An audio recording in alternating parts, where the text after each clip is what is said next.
Spain versus Belgium quarter final का match day number 2 और big big teams यहाँ पे अब आ चुके हैं। वर्ल्ड कप का एक सीरियस मोड हमारे सामने आ चुका है। कल आपने ऑलरेडी देखा होगा फ्रांस वर्सेस मोरक्को का मैच। अभी at this point of time जब मैं ये वीडियो शूट कर रहा हूँ मेरे को कोई आइडिया नहीं है कि फ्रांस और मोरक्को में कौन जीता है।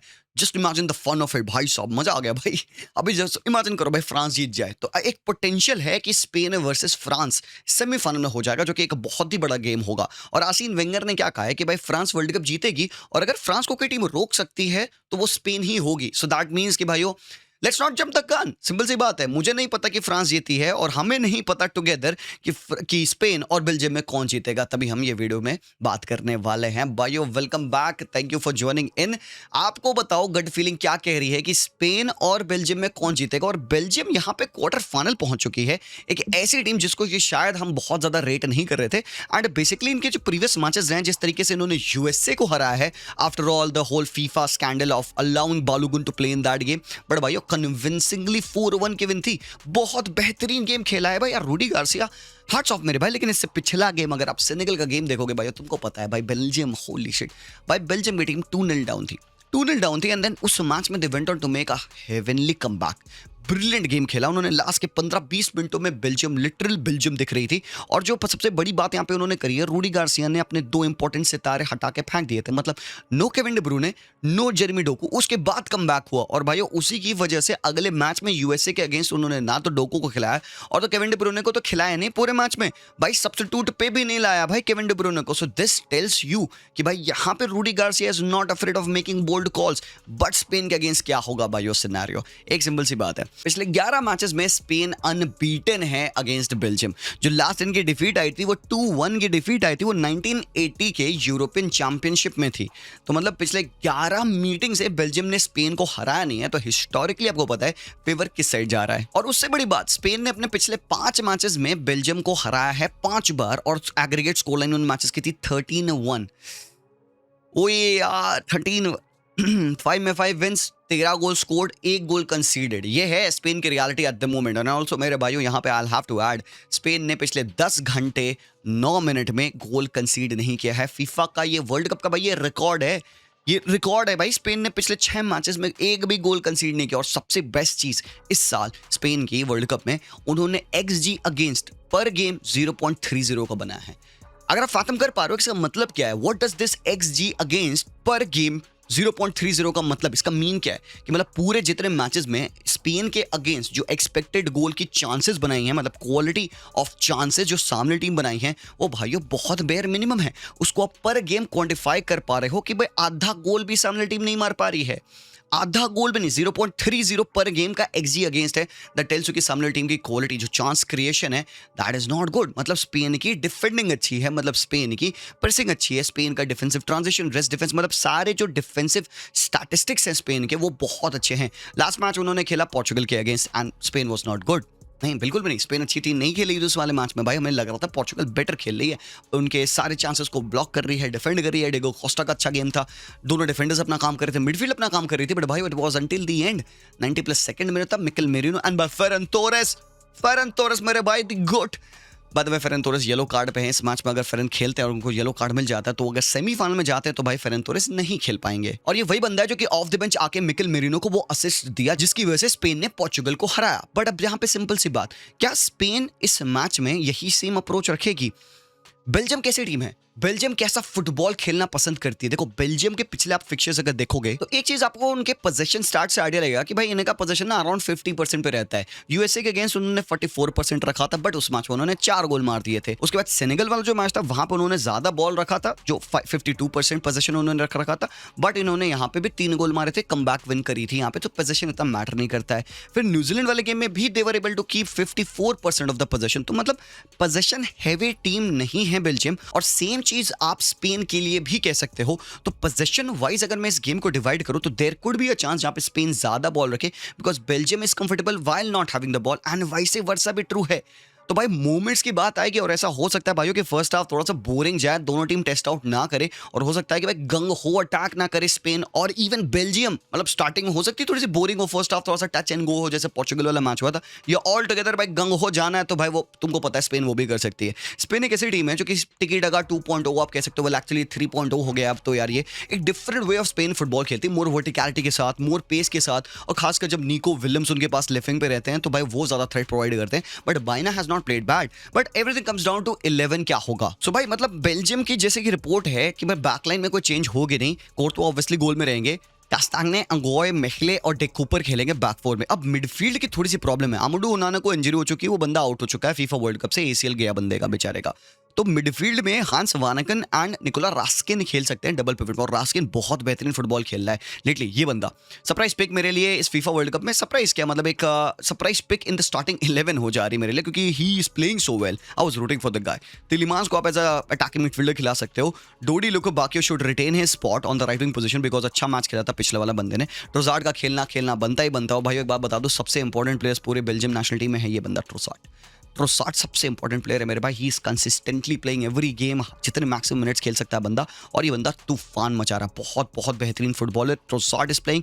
अब टॉप में यार मैं पता है लुकाकू के साथ गया हूँ, एंड पिछले 3 गोल्स जो हमने देखे लुकाकू के वो ऑफ द बेंच ही आए हैं। आई एम थिंकिंग कि क्या बंदा फिट नहीं है क्या टू स्टार्ट, क्योंकि जैसी रिपोर्ट थी वो स्टिल कह रहे थे कि चार्ल्स डी केटलेरे स्टार्ट करेगा, बट भाई स्पेन के against I am thinking man come on, I would want to start with my star striker. अगर लकाका थोड़ा सा भी फिट है भाई इसके साथ स्टार्ट करो, if you score an early goal भाई इट विल हेल्प यू मेरे भाई। और खासकर कमिंग अप अगेंस्ट बार्सी लपोर्ट जिन्होंने अभी तक एक भी गोल कंसीड नहीं किया है, you need a bit more physicality, a bit more muscle. अब De Ketelaere is all right, last match में बंदे ने गोल स्कोर किया है, 2 गोल स्कोर करे बंदे ने, कोई दिक्कत नहीं है, पर द थिंग इज कि लुकाकू ज्यादा कंसिस्टेंसी प्रोवाइड करता है। अब तुम कहोगे यार जी भाई यहाँ पे तो ना ही केडीबी दिख रहा है ना ही जेरेमी डोकू दिख रहा है, तो भाई पिछले मैच में भी ये था, लास्ट वाले मैच में तो केडीबी खेला ही नहीं खेला, वो हो सकता है उसको इंजरिंग कंसर्न था उस वाले मैच में।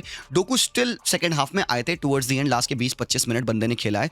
पॉसिबिलिटी पता है मैं इस लाइनअप के लिए क्यों जा रहा हूं, because you want to go with the players that have made them click, और ये बेल्जियम की टीम स्लाइटली ना क्लिक करना स्टार्ट कर दी है ऑफ लेट पिछले 2 मैचेस से, खासकर यूएसएल मैच में तो दिखा, बट उससे पहले सेनेगल वाले मैच में यही लाइनअप एंड ऑल, यही players and all ultimately at the end click करे थे। तो मुझे वही लगता है कि maybe Rudi Garcia would not look to make some changes, but then there is a possibility changes हो सकते हैं यहाँ पे कि भाई तिलिमांस और रास्किन खेल ले, खेड़बी I would want this actually. अगर मतलब मुझसे पूछोगे मैं किसको खिलाऊंगा, मैं ये खिलाऊंगा भाई Tielemans Raskin, actually I will go with Raskin not Hans Vanaken, but मुझे पता है वो हांस वानगन को खिलाएगा मोर एक्सपीरियंस की वजह से। But KDB up top as a camp, जो कि अच्छा गेम था केडीबी का, ऐसी बात नहीं है, हो सकता है इंजरी कंसर्न्स चल रहे हो बंदे को। ट्रोसार्ड को राइट पे, डोकू को लेफ्ट पे, और चार्ल्स डी केटलेरे, मैं चार्ल्स डी केटलेरे को नहीं खिलाऊंगा, जस्ट एक लाइनअप ऑप्शन के लिए आपको मैंने दिखाया, मैं स्टिल लुकाकू को खिलाऊंगा, बट मैं ये 2 बंदों को खिलाऊंगा, रास्किन, केडीबी, डोकू, टिलिमांस, ट्रोसार्ड और लुकाकू रहेंगे मेरे जो फ्रंट 5 रहेंगे यहाँ पे, इनको मैं खिलाने वाला हूँ। पर आप बताओ what do you think would be the best way for Belgium to go. मैं क्यों देख रहा हूँ यहाँ पे डोकू को ना, I am thinking Doku to come up against the right back Pedro Porro, क्योंकि यहाँ पे मुझे लग रहा है कि भाई पेड्रो पोरो स्टार्ट करेगा। तो भाई अगर ट्रोसार्ड और पोरो है तो कोई दिक्कत नहीं है, but I think Doku will give more damage to Pedro Porro, तभी मैंने यहाँ पे एक ऑप्शन में लोरेंटे भी डाल रखा है। हो सकता है स्पेन के लिए इस मैच में लोरेंटे खेले, बट देन एक बार स्पेन की भी बात कर लेते हैं, बैकलाइन में कोई चेंज नहीं होना चाहिए। पेड्रो पोरो शुड प्ले, अच्छा खेला स्टिल, इसने पोर्चुगल वाला मैच थोड़ा फ्लॉपी सा लगा था, ऐसा लग रहा था, पर पोजीशन एंड ऑल लूज कर रहा है, अटैक में तक कंट्रीब्यूट कर नहीं पाया, पर आई थिंक इस वाले मैच में ही should be fine. Coming up against Trossard जो कि proper right winger left winger नहीं है, he will want to come inside as well, but do not take Trossard lightly, ये बंदा कहां गायब हो जाएगा तुम्हें पता नहीं चलेगा। तो पॉसिबिलिटी है कि लोरेंटे इस मैच को स्टार्ट कर ले, but let's go with Pedro Porro as of now according to reports. Midfield में यार मुझे क्या लग रहा है ना कि they will go with the same pairing, Pedri, Rodri, Olmo के साथ ही वो जाएंगे। This wasn't at their best Portugal के मैच में, पर पॉसिबिलिटी इस वाले मैच में, यार पता है क्या सीन क्या है भाई, बेल्जियम में थोड़ा सा डीपर डिफेंड करती है, थोड़ा सा ज्यादा ब्लॉक्स पे डिफेंड करते हैं, जैसे पोर्चुगल करी थी फर्स्ट हाफ में, समथिंग लाइक दैट, और ये काफी डीप आएंगे, इवन डोडी लुके बाकियों पीछे आके बैक 5 बना सकते हैं वहां पे। May be again I am saying the same thing, may be Dani Olmo could be a very important player between the lines, क्योंकि ये काफी ज्यादा डिसिप्लिन के साथ खेल रहे हैं ऑफ लेट, खासकर यूएसए वाले मैच में गंदा मैच खेला भाई यूएसए, और बेल्जियम ने तोड़ा उनको। बाइना, लमीन यमाल और ओयाज़बाल, ये बेसिकली मुझे लगता है कि स्पेन की 11 रहेगी। आप कुछ चेंजेस तुम कहोगे जी भाई क्या पॉसिबल है यार, तो मुझे क्या लगता है कि Mikel merino could come in, last match में बंदे ने गोल मारा था, एंड प्लस हो सकता है अगर थोड़ा सा फिजिकली हम इंपोज करना चाहें इनकी थोड़ी सी पोरस बैकलाइन को, तो ये 2 बंदे फ्रंट 2 में 4-4-2 की तरह हिसाब से प्रेस करते हैं, और जब अटैक बनता भी है तो ये मिकेल मेरिनो ऊपर ही चढ़ जाता है, trying to make run since behind, तो you can use Merino's run or ability to run in the box to back into the defender rather than Dani Olmo's play making ability between the lines. ये possibly आप कर सकते हो, तो ये एक change है। और दूसरा चेंज पॉसिबली मैं यहाँ पे लोरेंटे का नाम ले रखा हूँ। तो आप बताओ what do you think is the better lineup according to you? क्या फेरन टोरेस को इस मैच में स्टार्ट करना चाहिए? वैसे मैं बात बताऊँ, महिला जो है यहाँ पे सेंटर बैक, ये भी येलो कार्ड पे हैं, तो मतलब इस बंदे को भी अगर येलो कार्ड मिला और अगर बेल्जियम जीती तो अगले मैच में बंदा सस्पेंडेड रहेगा। तो भाई बेसिकली सीन यही है, मतलब 11 के हिसाब से अगर देखो यही 2-3 मतलब डिफरेंट फॉर्मेशंस, डिफरेंट प्रोफाइल्स मैं देख पा रहा हूँ यहाँ पे टीम में। But what would happen in the game, मतलब major battles to look out for क्या हो गया? Again Lamine Yamal coming up against De Cuyper. Again Lamine Yamal was brilliant second half में, खासकर पोर्चुगल के अगेंस्ट वो right hand side बंदे ने पूरी बर्न करी थी। अच्छा गेम लगा मुझे लमीन यमाल का। तो डी कूपर क्योंकि नोइंग कि बंदा अटैकिंग फुल बैक है, ये डोकू को या ट्रोसार्ड को जो भी खेल रहा होगा चढ़ के सपोर्ट करना चाहता है। तो ट्रांजिशन में कैसे यहाँ पे बॉल चेंज हो रही है हैंड्स, मतलब कैसे ब्रेक कर रहे हो आप यहाँ पे बेल्जियम को इन पोजीशन, एंड कितने क्विकली आप वर्टिकली लमीन यमाल को बॉल फीड कर रहे हो ताकि वो बंदा 1v1 ना आके एंड वो इस जगह पर रन से निकाल पाए। भाई there is a high possibility कि यहाँ पे डी कूपर और इवन डोकू खेल सकते हो। Doku can come deep and track back and De Cuyper के साथ बंदा 2v1 बनाए लमीन यमाल के अगेंस्ट, ये पॉसिबिलिटी है। अब वो चाहे डोकू हो चाहे वो ट्रोजार्ट हो, जो भी बंदा हो भाई उसको करना पड़ेगा लमीन यमाल को। आप अकेले डी कूपर के साथ 1v1 तो नहीं छोड़ सकते हो। तो ये एक बहुत बड़ा यहाँ पे बैटल है जिसको हमें देखना होगा।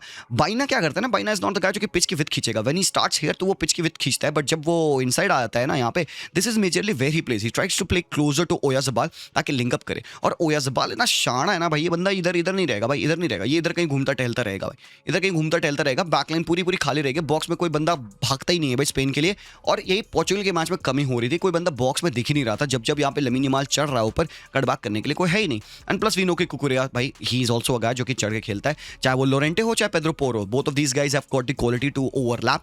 हालांकि पिछले कुछ मैचेस से हमने भाई पेड्रो पोरो को देखा है बेटर लमीन यमाल के साथ सेटअप होते हुए, थोड़ी सी केमिस्ट्री ज्यादा बेहतर लगी है। पेड्रो पोरो लमीन यमाल के दोनों ज्यादा अटैक माइंडेड प्लेयर्स हैं, और Baena coming inside and Cucurella making runs outside, इस तरीके से भी हमने देखा है। बहुत इंपॉर्टेंट प्लेयर्स अगेन इस मैच के लिए बनेंगे मुझे लगता है भाई, आपके कुबारसी और आमिर लपोर्ट, ये तो बंदे बहुत ज्यादा क्रूशियल है आपके बिल्डअप फेजेस के लिए। क्योंकि पेद्री हो, रॉड्री, भाई रॉड्री बीस्ट है भाई, मेरे भाई क्या वर्ल्ड कप जा रहा है भाई रॉड्री का। स्पेन की अगर बात की जाए तो this year he has given the most line breaking passes, 80 line breaking passes बंदे ने दे दिए हैं भाई। यार तबाही मचा रहा है बंदा, इतना रिलायबल, इतना कॉन्फिडेंट, इतना कंपोज्ड, प्लस थ्रेटनिंग भी है भाई। सेकंड बॉल विन की बात करो, Rodri is gonna be there. Last time भाई 124 लाइन ब्रेक करे थे ज़ाबी अलोंसो ने, that was the highest. Rodri ने ऑलरेडी 80 कर दिया। अगर ये अप टू द फाइनल जाते हैं तो इज अ हाई पॉसिबिलिटी कि वो रिकॉर्ड को भी रॉड्री ब्रेक कर सकता है। But what is the matter, मतलब क्या लाइन ब्रेकिंग पास मैटर क्यों करती है इतना? लेकिन लाइन क्या होती है पता है? ये लाइन होती है भाई। अपोजिशन जब डिफेंड करता है they will defend like this, तो ये हो गई उनकी एक लाइन बैक लाइन, और ये हो गई उनकी दूसरी लाइन, ठीक है, और ये हो गई उनकी तीसरी लाइन, ठीक है। तो फर्स्ट लाइन ऑफ प्रेस ये होती है, सेकंड लाइन ऑफ प्रेस ये होती है, और थर्ड लाइन ऑफ प्रेस ये होती है। तो आपकी लाइन ब्रेक करने का मतलब कि भाई लाइन ब्रेक करोगे तभी तो पास फाइंड करोगे अपने प्लेयर्स में, और अपने प्लेयर्स कहाँ होते हैं? बिटवीन द लाइंस होते हैं। तो अगर रॉड्री ने ये पास किया तो he has broken this line and उसने ओल्मो को फाइंड कर लिया। अगर ओल्मो ने यहाँ पास कर दिया लमीन यमाल को तो he would have broken this line and Lamine Yamal को बिटवीन द लाइंस यहाँ पे बॉल मिल जाएगी। नाउ तो थिंक भी मुझे लगता नहीं कि लाइंस के बीच में बहुत ज्यादा गैप होगा। आप चाहे वानकन खेले या रास्किन खेले, कोई भी खेले, तिलिमांस खेले, मुझे लगता है कि अपनी लाइंस के बीच में बहुत ज्यादा ना ऐसे कॉम्पैक्टनेस रखेंगे, क्योंकि Spain would want to hurt them like this. Spain एक चीज बहुत ज्यादा इंटेलिजेंटली करती है, पता है क्या? स्पेन ना पोजीशन को ना एकदम पैक बैक करके एकदम वहां पे घुसा के नहीं खेलते हैं। Spain wants to do deep circulation. Spain conservative वो आती है, स्पेन कहती है आ जाओ थोड़ा सा पीछे चल लो, आ जाओ हमारे ब्लॉक में आ जाओ, आओ घर तुम्हें घुमाते हैं। स्पेन के प्लेयर्स फॉल डाउन करते हैं, वो उनको क्या करते हैं? पुश आउट करते हैं कि भाई आइए, आप आइए, थोड़ा सा भ्रमण पे आइए, थोड़ा सा ऊपर चढ़िए हमारे अगेंस्ट, और हम तुम्हें थोड़ा सा डीपर ब्लॉक में अपना बिल्डअप करेंगे। और जब एक बार वो डीपर ब्लॉक में बिल्ड करते हैं तो वहीं पे उनके ये क्विक प्लेयर्स है लाइक लमीन, ओल्मो, ये पॉकेट ऑफ स्पेस में भाई गिरने की कोशिश करते हैं कि भाई यहाँ पे मैं आ जाऊँ और बॉल रिसीव कर लूँ। एंड जब वो ये चीज़ करते हैं को खुल गया गेम। पहले गेम कॉम्पैक्ट था, अब ये गेम खुल गया। तो यहाँ पे वो लंबे पासेस यहीं पे आते हैं कुबारसी और आमिर लपोर्ट की वो लाइन ब्रेकिंग पास। तो कुबारसी यहाँ से बॉल डालेगा ओल्मो पे, लो हो गए भाई तुम्हारे प्लेयर्स खत्म। अब ओल्मो टर्न कर जाएगा, अगर ओल्मो सही टर्न कर गया he'll find the pass to Oyarzabal and then you'll see Lamine Yamal running inside। तो इस तरीके के सिनेरियो बनते हैं। स्पेन बहुत क्विक है वर्टिकल प्रोग्रेशन में भी while having deep conduction। तो बेसिकली भाइयों ये तो टैक्टिकली काफी सारी बातें हमने कर ली। गेम कैसा जा सकता है, बहुत सारी टैक्टिकल बैटल अभी भी है, मिडफील्ड की अच्छी बैटल है, कौन पोजीशन रखेगा। रूडी गार्सिया सोच रहे होंगे कि वो किसको खिलाएं, किस प्रोफाइल को खिलाएं। क्या वो खेडबी को खिलाएंगे जिसका इतना वर्क रेट नहीं निकलेगा, या वो डबल पिवट में रास्किन और वानकन को खिलाएंगे अलॉन्ग विद तिलीमांस जिसकी मिडफील्ड की वर्क रेट बहुत अच्छी होगी। डोडी को खिलाएंगे कि वो वहाँ पे प्रोजार्ड को खिलाएंगे, डोगू खेल रहा है, क्योंकि काफी सारे क्वेश्चन स्टिल हैं। But it's good to talk about all of these things because again option होना अच्छी बात होती है। कोच लेट्स होप कि राइट डिसीजन ले। स्पेन के लिए मैं स्टिल जाऊंगा भाइयों, आपको पता है स्पेन अभी तक उनके अगेंस्ट कहने का कोई रीजन है नहीं, they haven't given you any reason, but again क्या एक सरप्राइज हो सकता है। तो भाई जैसा बेल्जियम ने खेला, अगर वो डिफेंसिवली अच्छे से खेले, और भाई गोल में आपके पास कोर्तुआ है मेरे भाई, कोर्तुआ तो भाई साहब कोर्तुआ है भाई मेरे, तो वी नो कि Courtois can save anything at that day. अगर उसका भाई दिन है तो वो कुछ भी कर लेगा, मोस्टली उसका दिन होता है। तो भाई देखो ऐसा कुछ सरप्राइज तो डेफिनेटली पॉसिबल है, बट मुझे लगता है कि Spain should be able to get through Belgium. अगर नहीं कर पाया यार तो मैं पता है क्या, स्पेन के लिए मैं पर्टिकुलरली खुश नहीं होऊंगा। देखो Belgium has not been the most consistent team इस पूरे फीफा वर्ल्ड कप में। लास्ट मैच इन्होंने अपना सिर्फ एक बहुत ज्यादा कन्वीनियंटली जीता था, और एक न्यूजीलैंड का मैच था जो कि जीता था, बट वो न्यूजीलैंड थी यार, विद ऑल ड्यू रिस्पेक्ट। तो आई वुड से कि यार इन्होंने मुझे बहुत कन्विंस नहीं किया, बट ये गेम अगर बेल्जियम जीत जाती है तो भाई again I will pay more respect to them. Undermine नहीं कर रहा हूँ, इट जस्ट मेरा ऑब्जर्वेशन है कि पिछले मैचेस जैसे बेल्जियम ने खेले हैं, और इवन सेनेगल वाले मैच में they weren't good, they showed mentality दो कि कम बैक कर सकते हैं। तो ये चीज का हमें बस अवेयर रहना होगा कि स्पेन इवन एक गोल मारते, दो गोल मारते, पॉसिबिलिटी बेल्जियम की स्टिल होगी कि भाई वो एक दो गोल निकाल सकते हैं। जब तक लकाका है तो भाई मुमकिन है, लकाका है तो मुमकिन है, सीधी सी बात। बाकी आई होप कि भाई ग्रेट गेम हो। अपने प्रेडिक्शन मुझे बताएगा, मेरी प्रेडिक्शन स्टिल स्पेन की साइड रहेगी। 90 मिनट्स ओवर 120 मिनट्स, भाई पॉसिबिलिटी है ये मैच 120 मिनट जा सकता है। और लास्ट टाइम जब फीफा वर्ल्ड कप 1986 हुआ तो भाइयों तो बेल्जियम ने ही स्पेन को हराया था उस वाले मैच में 1-1 एक्स्ट्रा टाइम, देन पेनल्टीज पे हराया था बेल्जियम ने। इस बार देखते हैं क्या होता है, would this game go to penalties, और अगर पेनल्टीज तो Courtois versus Simon, holy shit यार, होली शिट, मजा आएगा भाइयों। But I think I will go with Spain. आप बताइए आपको क्या लगता है। Thank you so much for watching, like जरूर से करिएगा वीडियो को, और बाकी जो पिछले मैच था उसका रिव्यू हमने बना दिया होगा, फ्रांस वर्सेस मोरक्को का। लेट्स सी कि भाई उस मैच में क्या होता है, चेकआउट कर लेना, ये रहा वो वीडियो। मिलते हैं, take care and peace out.